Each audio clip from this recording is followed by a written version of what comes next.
Olá, você sabe quanto custa a nossa máquina legislativa?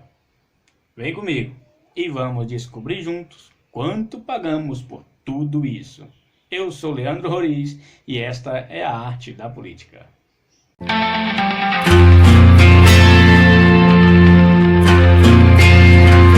Bom, pessoal, primeiramente eu quero agradecer a todos pela participação, pelo empenho e o carinho que tenho recebido de cada um de vocês. Hoje eu me encontro numa situação um pouco debilitada devido a uma lesão que eu tive no pé ontem. Eu estou desta maneira, estou com o pé machucado, então estou numa posição mais, digamos assim, informal hoje, mas não tem problema. A ideia aqui é bater sempre um papo cabeça e trazer um pouquinho de informação e dividir com vocês um pouco de conhecimento, um pouco daquilo que eu tenho adquirido. Então a minha ideia é dividir com cada um de vocês um pouquinho mais. Bom, hoje eu tenho aqui, pessoal, tenho trabalhado durante o dia inteiro hoje. Na verdade, eu tinha um outro tema para a gente conversar. Mas o meu amigo Ronaldo, lá de Campinas, ele me trouxe uma sugestão e na verdade ele pediu que eu fizesse uma análise para poder fazer uma síntese para ele a respeito de um tema que ele tinha me trago. E então eu acabei me debruçando sobre isso e acabei deixando o meu tema que eu já vinha trabalhando a respeito para a gente tratar no final de semana. E eu vim hoje dar uma prioridade para essa questão que o Ronaldo me pediu, que é de muita importância para nós, que é o valor da nossa máquina legislativa. E pasmem, nós temos a segunda máquina legislativa mais cara do planeta. Pessoal, é muito dinheiro, viu? Então, eu vou entrar aqui agora para a gente poder ver os dados e vou falando para vocês um pouquinho a respeito disso. Eu quero chamar a atenção, antes de mais nada, porque estamos aqui com um tema muito importante, que tem sido algumas discussões que tem tido no Congresso, no Senado, na Câmara dos Deputados, a respeito do renda cidadã. Para aqueles que não sabem, e que boa parte já sabem, a gente vai só contextualizar um pouquinho para entender como que se chega no renda cidadã. Na verdade, foi um programa criado em final de 2000 para 2001 com o Fernando Henrique Cardoso. Alguém lembra? O presidente do Brasil na época. E ele criou um programa chamado Bolsa Escola. Esse Bolsa Escola, a finalidade era incentivar os pais para mandar os filhos à escola com um maior vigor de frequência, uma frequência maior, para poder incentivá-los a estudar, enfim, e aumentar o IDH, o desenvolvimento da educação no país, correto? E era subsidiado às famílias um valor simbólico ali, enfim, então era até uma ajuda de custo para aquelas famílias de baixa renda, pessoas mais com uma situação mais vulnerável, uma pobreza maior. Então, dado isso, esse programa foi elaborado por Fernando Henrique Cardoso.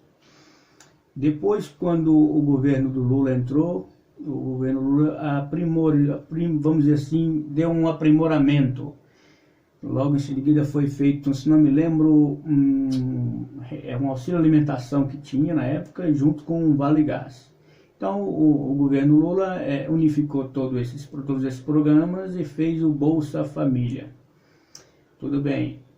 Agora o nosso presidente Jair Bolsonaro, ele vem tentando aprimorar mais uma vez e fazer o Renda Cidadã. Pessoal, eu já deixei bem claro antes aqui, logo no início da página, que eu não participo das mesmas ideologias do presidente, mas como cidadão brasileiro e reconhecendo que ele foi eleito democraticamente, eu respeito a sua vitória e, na verdade, ele então é o representante do país, mas as minhas ideias ele não representa, mas não cabe a mim aqui julgar, enfim, não. E como eu falei anteriormente, toda vez que o governo fizer coisas certas, eu estarei aqui para enfatizar as coisas certas que ele fez. E quando ele errar, também estarei aqui para poder trazer uma síntese e enfatizar também os erros cometidos pelo governo. Não só dele, por qualquer governo que estiver a situação, no comando do país, ele vai ter, eu vou sempre estar com a questão mais embasada no meio jurídico. Então, a questão do Renda Brasil, voltando agora desde o Fernando Henrique Cardoso, o Lula pegou esse programa do Fernando Henrique, aprimorou, ótimo, foi uma questão, uma renda extra para aquelas pessoas que não têm nenhum meio de sobrevivência. Então, é um subsídio que o governo vem auxiliando. E agora é boa também a ideia do Bolsonaro de fazer um aprimoramento e trazer um benefício um pouquinho melhor. Até que tudo bem, não tenho nada contra e ela vem até apoiar.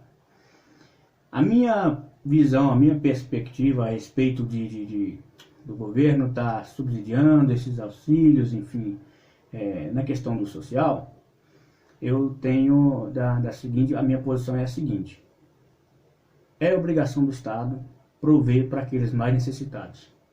E, em especial, num momento como esse que nós estamos passando por uma situação difícil, é uma questão planetária, não é só uma questão do país, e ainda que fosse só do país, a obrigação do Estado é prover para aqueles mais necessitados. Tem que ajudar aquelas pessoas mais vulneráveis que se encontram numa situação de pobreza, miséria, enfim, que não tem meios para se subsidiar. Então o Estado tem que chegar junto, tem que estar ali como mão forte. Agora, o que eu não concordo é quando pessoas que não se encaixam nesse perfil, nesse padrão, não precisam e acabam se utilizando desse meio. Então, eu acho que discordo, e é uma falha também até mesmo do próprio sistema do governo. Porque é um sistema, concordo, vocês vão concordar comigo, porque assim, tem muita gente para tomar conta disso e acaba-se um serviço mal feito, onde pessoas que não teriam direito, na verdade, não preencheriam os requisitos para receber tal benefício, mas acabam recebendo, e pessoas que realmente necessitariam acabam não tendo acesso ao benefício. Desculpa, pessoal, que a perna está aqui dando mau jeito, eu estou tentando mexer o menos possível para poder não machucar tanto. Então, retomando, o sistema ele acaba sendo muito falho e muitas pessoas que não precisam acabam tomando, às vezes, uma vaga de quem realmente precisava. Até aí, e um outro ponto que eu também trago a respeito, que eu não concordo com esses o meio social, é de que o cidadão ele recebe ali por um momento, enquanto ele está numa situação de miséria, de pobreza, e realmente não tem como prover, e ele recebe essa ajuda de custo do governo, esse benefício. E simplesmente esse cidadão, ele se acomoda, tá? Porque eu recebo o Bolsa Família, ou o Renda Cidadã, que seja agora, eu recebo o Renda Cidadã, então o governo está me pagando, então tem pessoas que se acomodam com isso e não vão procurar um meio para prover para a sua própria subsistência. E acabam ficando por aí. Então uma coisa que seria um benefício que seria temporariamente para subsidiar enquanto ele não tem a própria capacidade, e acaba se estendendo e a pessoa se acomoda com isso e vira assim um meio, digamos assim, um salário do governo. Então é nesse meio que eu discordo. O Estado tem que prover para esse indivíduo, mas até um certo momento. Então assim, até tal período a gente vai estar te subsidiando, e daí, portanto, é o período que você tem para você conseguir caminhar com suas próprias pernas. Não é questão de dar o peixe, é dar a vara para poder você pescar. Eu vou te ensinar a pescar, vou te dar a vara, vou te dar o material para você pescar. E enquanto você não pesca o seu próprio peixe, eu te darei aqui um peixe para uma refeição para você. Então, é mais ou menos nesse sentido que eu levo o pessoal, o social. Pessoal, assim, é uma posição minha, tá bom? Não é que eu estou discordando de outras pessoas, é uma posição minha. Então, é nesse sentido que a gente vai estar tratando aqui. Bom, então, voltando lá no contexto inicialmente, tem no Congresso Nacional essa discussão para poder ver de onde que vai tirar o orçamento para poder anexar no orçamento do próximo ano o Renda Brasil. Lembrando que não pode furar o teto de gasto, enfim, depois a gente vai discutir sobre isso, o que é teto de gasto, que não pode ser, pode furar ou se não pode furar. Então a gente vai tratar isso de um tema mais para frente. Mas entenda o seguinte, tem um limite de gasto que o governo pode gastar agora, principalmente em calamidade pública, é a PEC 2641, se não me engano, e salvo engano, acho que sim, isso. Então não pode ter um limite de gasto que você tem que fazer. Não pode ultrapassar aquilo ali, é um orçamento para o próximo ano. Então, dado isso, existe essa discussão no Congresso para ver de onde vai tirar uma brecha para poder subsidiar esse custo. Então, o senador relator dessa que está incumbido com essa responsabilidade de achar no orçamento um espaço para colocar o Renda Brasil seria na verdade, o Márcio Bittar, do MDB. O senador relator que está tomando conta disso aí. Antes de chegar nessa, que eu até elaborei aqui um ranking dos 4 maiores, os 4 parlamentares mais gastão. Isso de janeiro a setembro.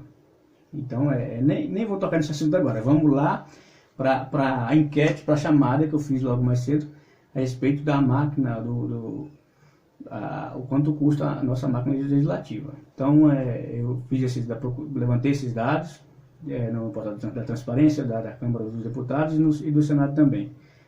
Confesso que na Câmara dos Deputados eu tive uma facilidade maior de achar os dados. No Senado um pouco mais difícil, mas a gente vou relatando para vocês aqui de acordo com o que eu fui obtendo lá, na verdade. Vamos lá, o orçamento para o Congresso Nacional do ano de 2020, esse ano. Pasmem, vocês sabem quanto custa a máquina legislativa? Ela custa 10,7 bilhões de reais. Repito, o orçamento para o Congresso Nacional, tanto Senado como Câmara, é de 10,7 bilhões de reais. Para vocês terem uma ideia mais ou menos do que é isso, são 30 milhões de reais por dia. 30 milhões de reais por dia. É isso que o nosso Congresso Nacional ele nos custa aos nossos bolsos, todo por dia 30 milhões de reais. Aí você imagina, eu mesmo já tentei ganhar na Mega Sena várias vezes, aí jogo para ver se eu consigo ganhar alguma coisa e não consigo. Às vezes você vive uma vida inteira tentando ganhar 30 milhões de reais, 2 milhões de reais, 1 milhão de reais, você não consegue. E lá os caras gastam 30 milhões de reais por dia. Então vamos lá, a Câmara de Deputados ela tem 513 deputados, mas o suplente dá em torno dos 529, mais ou menos por aí, salvo engano. Ela nos custa, para o ano de 2020, 6,2 bilhões. 12 milhões para cada deputado para este ano. Essa é a cota parlamentar para os deputados desse ano. São 12 milhões de reais. Mais exato, 1 milhão de reais por mês. Para você ter uma ideia. 1 milhão de reais por mês por cada deputado. Aí você fala, mas o deputado ele só ganha R$ 33.973. Esse é o salário base dele. Aí tem a verba de gabinete, tem o cotão parlamentar. Aí, que esse cotão parlamentar inclui passagens aéreas, inclui combustível, o convênio médico, que é um P de um convênio. Porque eu vou te contar, tem até possibilidade de colocar dente de ouro, se vocês quiserem, tá? Para a prótese de dente dentária de ouro, tá? Então, eu vou detalhando mais especificamente para vocês mais para frente a respeito de onde vai toda essa grana toda aí. O Senado Federal ficou previsto para gastar nesse ano 2020 4,5 bilhões. E agora eu vou te chamar a atenção, porque na Câmara dos Deputados foram estimados 6,2 bilhões e lá se contém 513 deputados federais. No Senado foram 4,5 bilhões e só tem 81 parlamentares, são 81 senadores. Você sabe quanto cada senador pode gastar, vai poder gastar esse ano 2020? Detalhe, o orçamento do ano passado a diferença não foi tão grande também não, viu? Foram 10,6, se não me engano. Salvo engano, 10,6. no Senado, cada senador esse ano poderá gastar 55,5 milhões de reais. São 4.652.000 reais por mês. Um senador nos custa, tá? Gente, são dados da transparência, do portal da transparência da Câmara do Deputado e do Senador. Não sou eu que estou inventando esses dados, estão todos abertos aí, vocês podem entrar e pesquisar, fazer esse levantamento. O Senado conta com 12 mil servidores, o que inclui 91 assessores, isso assessores de um senador e que são pagos pelo Senado. 91 assessores do senador Hélio José do MDB. Esse é o senador que mais tem assessores. 85 senadores do Isalci Lucas, do PSDB, do Distrito Federal, do DF. E 56 assessores do senador Rogério Carvalho, do PT, do Sergipe. Isso aqui, eu só coloquei esses três aqui, que são os que mais tem. Então, assim, mas a lista é grande. E aí tem senador aí que tem 35, 40, 49, 50 assessores, assim.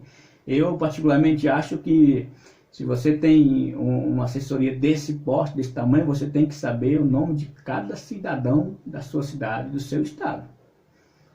Tem que mandar cartão de Natal, de aniversário para todo mundo, não pode faltar ninguém, porque você ter 4.652.000 reais por mês para gastar com tudo isso aí, não é fácil. Então, é mais ou menos nesse sentido.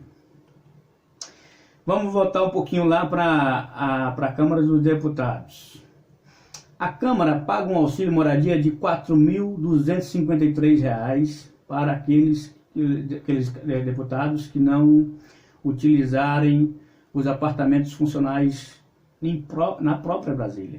Então, em Brasília tem esses apartamentos para os deputados. Aqueles que, claro, são 513 e a Câmara só possui 432. Não daria para comportar todo mundo. Mas vocês acreditam que destes 432, somente 365 estão em uso? Nós temos 67 apartamentos vagos. Lá no site não me especificou realmente se está vago por reforma ou enfim, não posso dizer para vocês o porquê eles estão vagos e porquê não estão utilizando. Eu sei o que foi gastado só esse ano 2020, ainda que estamos em pandemia e que cada deputado está no seu estado fazendo reuniões simplesmente virtuais. As votações têm sido virtual na Câmara, também no Senado, mas ainda assim, só com o auxílio moradia, este ano a Câmara gastou R$ 5.497.878 com auxílio moradia, sendo que nem em Brasília estão nas suas sedes, nos seus estados. Aí eu te pergunto, é um desrespeito com o meu dinheiro, com o seu dinheiro, com os impostos que nós pagamos? Aí te falo, nós temos a segunda maior máquina legislativa mais cara do planeta. Até que isso poderia se compensar se nós tivéssemos um IDH lá em cima. Mas infelizmente essa não é a nossa realidade. O nosso índice de desenvolvimento está bem abaixo e cada vez mais vem baixando mais e caindo mais ainda. Então é desalentador e é por isso que a política hoje ela é degenerada. Por causa dessas coisas. E se realmente tivessem pessoas compromissadas, não teria como se manter todo esse gasto. As pessoas teriam um bom senso de gastar menos. Até porque eles não gastam menos porque não é deles, né? Está saindo do meu bolso, do seu bolso, não está dando deles. Então vamos lá.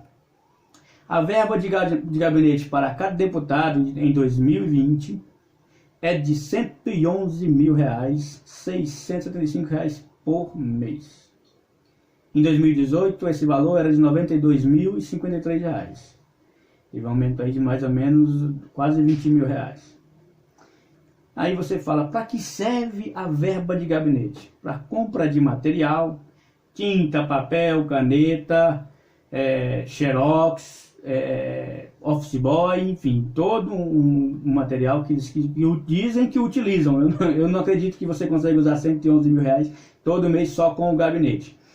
E verba essa também que serve para pagar os secretários. Além daqueles assessores, os deputados federais têm ainda a sua regalia de contar com secretários. E a Câmara, no seu regime interno, permite que eles tenham até 25 secretários. Então essa verba do gabinete serve para pagar o salário, não só como material de gabinete, mas também como esse secretariado. Então você fala, mas e o combustível do carro do parlamentar e as passagens? Não, isso não é da verba do gabinete. Esse outro gasto que nós estamos falando aqui, ele tem lá do cotão. O cotão, vocês já vão entender o que é o cotão parlamentar. Eu já vou tratar sobre isso. Lembrando que o 13º salário, férias e o auxílio alimentação para todos os secretários dos deputados não são pagos com a verba de gabinete. São pagos são pagos com recursos da Câmara. Recursos esses que também saem do nosso bolso. Afinal de contas, é nós que mantemos toda essa máquina pública. Para os servidores efetivos da Câmara de Deputados, o menor salário, servidor, não estou nem falando de deputado, estou falando da senhora que faz a faxina, do garçom que leva a água, que serve o cafezinho, para o motorista, um segurança, o próprio policial que faz o policiamento dentro da Câmara e do Senado também, respectivamente. Então, o menor salário para o servidor efetivo dentro da Câmara dos Deputados é de R$ 16.460. Ou seja, o que ganha é um salário mais baixo lá é esse preço, é esse valor. E o maior chega a R$ 31.536, ou seja, às vezes o cara nem é deputado e já está ganhando quase igual um deputado. R$ 2.000 a menos, se não me engano, R$ 2.700, R$ 2.200 a menos. Para vocês terem uma ideia, um policial que trabalha no Congresso ganha cerca de 5 vezes mais que um policial do Rio de Janeiro. E aí você quer comparar o risco que um policial... Por que eu trouxe essa ênfase com o policial do Rio de Janeiro? Porque vamos comparar o risco, o perigo que corre a vida de um policial que trabalha, que atua diariamente no Rio de Janeiro. Tendo que enfrentar a milícia, facções, enfim. Então, o risco de vida dele, você concorda que é 100 vezes maior do que o risco de vida de um policial que trabalha dentro da Câmara. Um policial que faz o patrulhamento interno ali e externo aos redores da Câmara. Então é um desrespeito com o ser humano, é um desrespeito com o meu suor, com o seu suor, com os nossos impostos que nós pagamos e que somos taxados diariamente. E quiçá não vem daí mais um imposto para a gente poder pagar o Renda Brasil, o Renda Cidadã. Aí você acha que com todo esse aparato, com todo esse dinheiro que é jogado fora no ralo para manter essa máquina, esse poder público que consome a humanidade, que consome a sociedade, que nos empobrece, na verdade, e você acha que é justo tirar do nosso, nos taxar para manter um benefício sendo que poderia ser resolvido simplesmente com uma reforma administrativa coerente, com coerência? Então vamos lá, nós temos a segunda máquina legislativa mais cara do planeta. Aí você pode olhar assim, mas nós temos muitos deputados porque é devido proporcional à nossa população. Te garanto que não é isso. O Reino Unido tem cerca de 1.440 parlamentares entre Senado e Câmara. E a população é de 66 milhões. Ou seja, a população é bem menor e eles têm um número bem maior de parlamentares. E o índice de desenvolvimento do Reino Unido é maior, é muito superior ao nosso. A máquina legislativa mais cara do planeta é a dos Estados Unidos. Para quem não sabia, podem ter certeza, é dos Estados Unidos. Só que vamos comparar o IDH. Você concorda que assim, por mais que lá sejam bem taxados, lá seja a mais cara do planeta, mas o índice de desenvolvimento humano lá é bem superior ao nosso, nós nem estamos aí, enfim. Eu não sei dizer agora exatamente o ranking que estamos, a colocação no ranking, mas não tem nem comparação, pessoal. E detalhe, lá são 350 milhões de habitantes. E lá eles têm 535 parlamentares. Nós temos 513 com 81, nós temos 594 parlamentares. Eles têm 59 parlamentares a menos que nós. e a população deles já está em 350 milhões. Então, para não dizer assim, mas nós gastamos muito porque a nossa população é maior. Não, senhor. Isso não quer dizer que porque nós temos uma população maior, nós temos que manter o legislativo segundo o legislativo mais caro do planeta. Bom, agora vamos trazer para vocês aqui aquele ranking que eu fiz dos 4 senadores mais gastão, de janeiro a setembro. Eu tenho esses dados aqui, são de setembro. E para vocês não se pasmarem, vou começar do quarto, porque esse primeiro aqui, eu juro que eu tenho que segurar para poder dar uma surra maior nele. Vamos lá. Na verdade, os dois que menos gastaram, eu só encontrei 2 que menos gastaram, que assim, que eu achei significativo, que achei que seria interessante trazer. O primeiro que menos gastou foi Ariovisto Guimarães, do Podemos do Paraná. Com o cotão parlamentar, ele só gastou R$ 1.548. Ele tem 13 assessores. E o segundo colocado, Stevenson Valentim, do Podemos Rio Grande do Norte. Ele gastou do cotão parlamentar R$ 9.056 e contém ali uma dúzia de assessores, 12 assessores. Vamos dizer assim, parabéns. Eu não vou nem dizer parabéns não, porque você já tem a verba do gabinete, não deveria nem estar gastando esse dinheiro. Poderia ter evitado gastar. Mas ainda assim, que ele gastou menos, eu preciso tratar também, é um empresário, então ele tem meios para isso, então não teria necessário gastar esse dinheiro. Mas assim, para vocês terem noção que assim, é possível, gente, gastar menos. Basta a pessoa ter interesse de gastar menos. Porque se ela sabe que pode gastar e a cota é enorme, chega a 4 milhões e meio por mês, então o cara vai meter a mão no cofre, no bolso da gente mesmo, com vontade. É no meu bolso, é no seu bolso. Às vezes quando a gente mete a mão na carteira assim, fala, puxa, faltou R$10. Às vezes eu vou no mercado, às vezes para comprar alguma coisinha ali, vai olhar assim, caramba, é a quantia do dinheiro certinho, não vai sobrar nada. Mas sabe por quê? Porque metade do meu salário está sendo pago em imposto para bancar essa mamata desse pessoal aí, ó.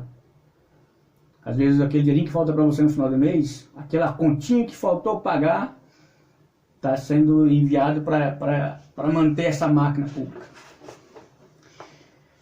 A lista dos 4 mais gastões, senadores que mais gastaram de janeiro a setembro.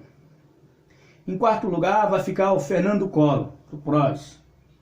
Ele gastou, fora da cota parlamentar, fora do gabinete, só o cotão dele, R$303.400. Ele tem hoje 55 assessores, mas no ano de 2018 ele tinha 91 assessores. O terceiro fica Telmário Mota, do PROS, também, com R$303.919,82. Ele possui 49 assessores. Aí quando eu falei para você, com tanto assessor assim, o cara tem que saber o nome de todo mundo e mandar cartão de Natal e de aniversário para todo mundo, hein? O segundo colocado fica o Assir Gurgás do PDT. Ele gastou R$311.536,80. Ele possui 49 assessores. Desses 311, 77 mil ele usou para abastecer o próprio avião. A desculpa que eu vi no despacho dele é que na época da pandemia não estava tendo voos comerciais, então ele preferiu abastecer o próprio avião. R$46 mil com passagem aérea. Então vocês notam, 77 mil o cara gasta para abastecer o avião. E depois o cara gasta mais 46 mil com passagens aéreas. Despesas com cota parlamentar, assessores e salários, só com esse Assir Gurgás, chegaram a R$3.600.000 de janeiro a setembro. O que daria para pagar, se nós fizermos uma média de R$250 a R$300 do auxílio do renda cidadã, daria para pagar 14.485 benefícios do renda cidadã durante um mês. Ou seja, eles pagariam durante um mês com esse dinheiro, com esse dinheirão todo que eles gastaram aqui, daria para pagar 14.485 benefícios do renda cidadã. E pasmem, pessoal, pasmem, eu deixei isso aqui para o final. Só que antes eu vou colocar para vocês ouvir aqui um trechinho que eu achei e eu falei, esse trechinho eu vou guardar porque eu preciso mostrar isso para as pessoas, para terem conscientização, que entender que as pessoas, na hora de falar, todo mundo fala bonito, porque realmente tem que diminuir a máquina pública, tem que fazer uma reforma, tem que rever os gatilhos, enfim. Falar bonito todo mundo fala, mas na hora do pega pra capar, na hora do vamos ver, ninguém quer dar cara a tapa. Então, ouçam só o que diz o senador relator incumbido de achar no orçamento uma brecha para poder encaixar o Renda Cidadã. Palavras dele, o senador Márcio Bittar. O Brasil tem que retomar a agenda, que é a agenda das reformas, reforma administrativa, reforma tributária, as PECs que eu relato, do Pacto Federativo, a PEC dos gatilhos, todas as medidas que caminham no rumo da austeridade, da contenção de gasto público, da diminuição do tamanho da máquina que se agigantou e praticamente come a sociedade. Para diminuir o tamanho da máquina que se agigantou e que praticamente come a sociedade, tá? Agora vamos lá para o dado. Detalhe, essa foi a fala de Márcio Bittar no MDB, relator da questão do Renda Cidadã. Ele foi o que mais gastou de janeiro a setembro. Ele gastou R$314.024,55. E ele sendo primeiro vice-líder do governo e relator do programa Renda Cidadã. 176 mil com contratação de consultorias e assessorias. Ainda assim, tendo 49 assessores. Se você tem 49 assessores, você vai gastar R$176 mil com contratação de consultoria e assessoria. Para que lhes servem então esses assessores? São fantasmas? São o quê? É laranja? É repasse de dinheiro? É rachadinha, como nós temos tratado nos últimos dias? Os assessores deles custam aos cofres públicos R$407 mil por mês. Se o cara paga 407 mil por mês para manter os 49 assessores, ele não precisaria pagar mais 176 mil com contratação de assessoria e nem consultoria, gente. Cadê a capacitação profissional desse pessoal? Qual a qualificação que esse pessoal tem, que não consegue exercer um trabalho e ele tem que pagar por fora? O salário dele é de R$33 mil e o convênio médico do Senado, como eu já falei para vocês, é um puta de um convênio que se estende não só para eles, mas também como dependentes. Então é bem claro, nós ficamos sabendo disso aí. O custo do senador no período de janeiro a setembro, ele custou R$3.977.000. Só os gastos dele daria para pagar 16 mil benefícios, nessa média de R$250 a R$300, por um mês ao povo carente. Aí ele vem falar para nós de que tem que diminuir a máquina pública, que come a sociedade, que engole a sociedade. Por que não começar cortando na própria carne? Por que não começar dando o exemplo de si mesmo? O cara que é relator do programa social, onde ele tem que incumbir de achar uma maneira de encurtar gastos para poder manter um programa, e é o que mais gasta, é o senador que mais gastou de janeiro a setembro. Então, aonde tem a coerência disso? É isso que eu quero chamar a atenção para vocês. Quando as pessoas ficam descrentes da política, é por esses motivos. E aí quando tem pessoas que realmente estão ali dando a cara a tapa, estão colocando o seu nome, o seu rosto à disposição da sociedade, às vezes por mais que a boa intenção o cidadão tenha, mas não levam a credibilidade, porque realmente o que nós temos é uma degeneração total, uma banalização. É por isso que às vezes as pessoas votam no tiririca, pior que tá não fica. É um voto de protesto, gente. Quem não entende, como é que o cara foi eleito? É protesto, as pessoas não estão cansadas de votar e só, infelizmente, ter uma decepção com os políticos. Não existe, é pouquíssimos, eu falo com toda certeza, pessoal, é pouquíssimas pessoas que realmente querem entrar no meio político com a intenção de fazer uma diferença, entendeu? E é desanimador, porque quando você chega numa pesquisa dessa, repito para vocês, tá? É bem detalhe, tudo isso aí está no portal de transparência, na Câmara, no próprio site da Câmara dos Deputados, você tem todas essas informações. Então, se você der um Google aí, você consegue achar tudo isso. Então, é assim, a degeneração da política tem desgastado a imagem do político. Às vezes você encontra pessoas de boa fé, com uma boa intenção, mas infelizmente devido a esse caráter de pessoas que acabam nos deixando tristes. Eu vou soltar mais uma vez para vocês o áudio, porque assim, não tem cabimento, gente. É incoerente, não tem... é sórdido, gente, é um disparate. Eu digo a vocês, eu começo a falar assim, vai me dando até um certo nervosismo, porque eu não consigo entender com qual a coragem que uma pessoa dessa tem, a cara de pau de vir ainda frente à sociedade e soltar uma fala dessa que ele falou, e ainda depois, daqui passado há 8 anos, e ir lá na porta do eleitor pedir voto ainda, vai apresentar o quê? O que um cidadão desse vai apresentar para a sociedade?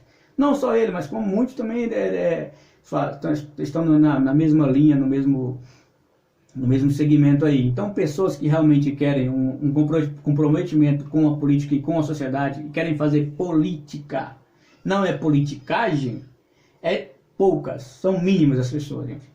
Então, vamos mais uma vez soltar o áudio aqui para a gente ter, para guardar, e quando vocês verem o rosto desse cidadão na televisão, vocês possam lembrar dessas palavras aqui. O Brasil tem que retomar a agenda, que é a agenda das reformas, reforma administrativa, reforma tributária, as PECs que eu relato, do Pacto Federativo, a PEC dos gatilhos, todas as medidas que caminham no rumo da austeridade, da contenção de gasto público, da diminuição do tamanho da máquina que se agigantou e praticamente come a sociedade. É bonito, né? Ver falar? A máquina que se agigantou e come a sociedade, ele é o primeiro a comer a sociedade, a meter a mão no meu bolso e no seu bolso, pessoal. Então, hoje o tema hoje era esse, era para trazer para vocês, apresentar o tamanho que custa o nosso sistema legislativo. E quando eles falam de reforma, reforma tributária, reforma administrativa, nunca que eles pensam em cortar na própria carne e resolver mudar, porque não precisa, gente, tudo isso é desnecessário. Tá bom, a verba de gabinete, tudo bem, o cara recebe o salário dele e vai ter a verba do gabinete para manter ali os seus secretários, os seus assessores. Agora o cara vai ter a pachorra, como digamos assim, de contar com um cotão parlamentar e chegar a esses gastos exuberantes, gente. Isso é inexplicável, gente. São gastos milionários. E não é à toa que eles estão, todos os deputados e senadores estão aí compondo a taxa dos 5% mais ricos do país, dos milionários do país. Porque o cara desse aí chegar a gastar, um senador gastar 4.625.000 reais por mês é muito dinheiro, gente. É um disparate, é um escárnio com a sociedade. Então é isso que nos revolta, é isso que às vezes eu entendo a pessoa estar descrente de falar de política. Quando vê falar de política a pessoa já perde a estribeira. Mas é necessário, pessoal, debater e trazer isso para a sociedade. É trazer isso à tona e escancarar para as pessoas. E isso aqui não é fácil, não é difícil de você encontrar, pessoal. Basta um interesse, basta você ter uma determinação e ir atrás dos dados, eles estão lá. Se tem uma coisa que fizeram, de melhor que fizeram nos últimos anos, foi o passar da transparência. Tudo tem que ser colocado. Confesso, dá um pouquinho de trabalho, porque você tem que... eles fazem meio que uma burocracia para os dados não ficarem tão legíveis. Então você tem que pesquisar, tem que aprofundar e ir entrando nos links para poder você ir achando dados de um por um. Porque eles não colocam tudo assim, que nem eu trouxe para vocês aqui. Tudo já bem montadinho, já bem especificado. É de um por um, então você tem que depois ir anotando tudo isso, depois fazer os cálculos e chegar a essa conclusão para no final bater. Então, é necessário que despertem as pessoas esse mesmo sentimento de interesse pela política. Mas pela política de verdade, a essência política. Não é essa politicagem que eles estão fazendo por aí. Que fazem hoje na sociedade. Então, esse é o meu recado para vocês. Era trazer para vocês terem ciência de quanto nós estamos pagando para manter essa corda eu não vou dizer todos, mas em torno dos 80% de pessoas que não têm um pingo de vergonha na cara, de escrúpulo, de caráter, e depois veem na televisão, na propaganda, da entrevista coletiva falando bonito. Para quê? Não vai adiantar falar bonito. Você tem que fazer, você tem que provar, você tem que dar exemplo.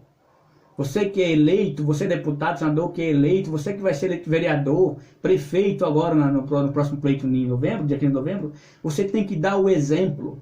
Não adianta chegar aqui e falar e trazer proposta para a população e enganar a população no período de campanha.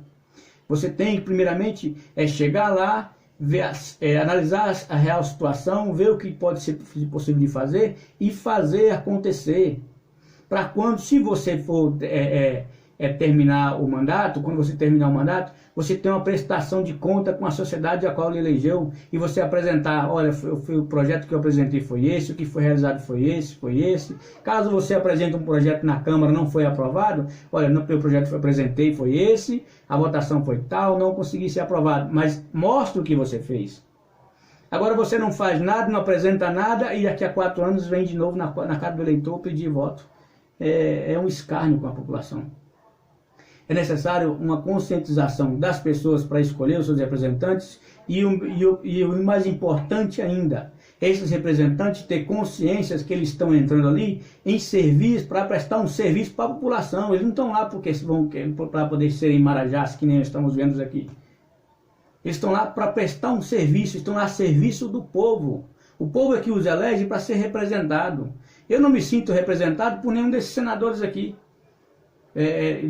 Hoje eu falo porque eu estou em São Paulo, mesmo também no Goiás, porque eu sou do Goiás, sou de Santana Descoberto, então eu não me sinto representado por nenhum desses senadores. Porque o cara gasta um dinheiro que eu nunca, só se for pelo milagre de Deus, mesmo se falar assim, ó, Deus me falar assim, toma aqui, esse dinheiro é seu, mas eu creio que eu nunca vou ter esse dinheiro aqui. Então assim, é um disparate, gente, é um despreparo, é um escárnio com a sociedade, é um desrespeito comigo, com você. Então é necessário que tenhamos consciência de quem vamos eleger, mas é mais necessário ainda quem se presta a entrar no meio político, ter o caráter, ter a honra e olhar para si mesmo e ter um discernimento do que você vai estar fazendo ali. Você está ali não em prol de você, mas em prol de uma sociedade a qual te elegeu. Para quando você sair da Câmara, sair do seu trabalho, você poder passar de frente ao eleitor de cabeça erguida e cumprimentá-lo. Porque o que eu mais vejo por aí, que eu já vi na minha cidade de Santana Descoberto, é o vereador que ganha a eleição e quando depois que está eleito, passa por você, nem bom dia te dá, não te dá nem um oi. Entendeu? Então é assim, não, sabe por quê? Porque ele esqueceu de você? Não, porque ele não tem coragem de olhar na tua cara. Porque sabe que está fazendo merda. E infelizmente o que nós temos de parlamentares no âmbito, não só no legislativo, mas também no executivo, que estão fazendo merda. E são despreparados.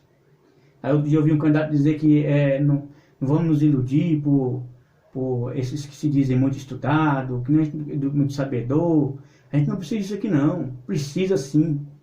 Um candidato a qualquer cargo público que for, ele tem que ter um preparo, ele tem que ter um discernimento de onde ele está entrando. Qual é a função que ele vai estar se candidatando. Quais os deveres que ele tem de obrigação de cumprir quando estão lá dentro. Então, pessoal, desculpa se eu me revoltei um pouco, mas é porque ainda eu, na minha condição de cientista político e sabendo qual é o dever realmente do político, quando eu me deparo com uma situação como essa de hoje e eu acabo me entristecendo e me traz um sentimento de revolta por causa disso aqui. É por causa disso, porque às vezes a gente acaba deixando de pagar uma conta para poder bancar esse bando de patife, de canalha, de maus representantes, uma classe que degenera e que suja o nome da política, que suja a imagem do político por essência, pessoal. Então é por isso mesmo, desculpa o desabafo, mas é a minha situação e creio que também é a de muitos no país. A maioria das pessoas do país estão nesse mesmo sentimento de revolta. Então era esse o tema que eu queria trazer para vocês. Dizer que eu estou com meu pé está machucado, estou com uma compressa de gelo durante o dia, meu pé está inchado. E por isso que eu estou gravando na semana, porque eu estou em casa de atestado. Então de todos os males a gente tem que achar uma vantagem de todo mal. Então apesar da minha situação, da minha lesão, ela não me permite trabalhar e tenho que ficar aqui sentindo dores, com meus pés inchados, o tempo todo com o pé para cima. mas também eu tive a vantagem de poder ter um tempinho para poder colocar as coisas da faculdade em dia e poder estar trazendo para vocês esse conteúdo. Esse vídeo de hoje ele é dedicado ao Ronaldo, lá de Campinas, meu grande amigo, e ele tinha mandado para mim uma pergunta, até um vídeo relacionado a esse aspecto, só que um vídeo muito atrasado, com dados bem atrasados. Então eu fui atrás de atualizar os dados e procurar uma pesquisa, fazer uma busca e trazer a matéria atualizada. Então hoje esse vídeo é dedicado ao Ronaldão. E você aí que está me acompanhando, que está me seguindo nas redes sociais, muito obrigado mesmo. Estamos aqui abertos a críticas, a sugestões. Participe, e se você gostou desse vídeo de hoje, do material de hoje, e quiser também sugerir alguma coisa, pessoal, fique à vontade. O canal está aí para poder vocês se manifestarem. E nós vamos trazendo aqui sempre aqueles assuntos, aquelas pautas que realmente nos interessa e que é de grande utilidade para nós. E final de semana tem mais, pessoal. Já estou trabalhando no tema do próximo final de semana e a gente vai estar voltando aí sempre com o intuito de dividir um pouquinho de conhecimento, que eu nada sei, mas o pouquinho que eu sei eu quero dividir com vocês, para vocês terem uma percepção da realidade muito diferente do que nós temos hoje, que possamos abrir nossas mentes para esse mundo maravilhoso que é a onda do conhecimento. Muito obrigado, fica com Deus, tchau, tchau, abraço para vocês, pessoal.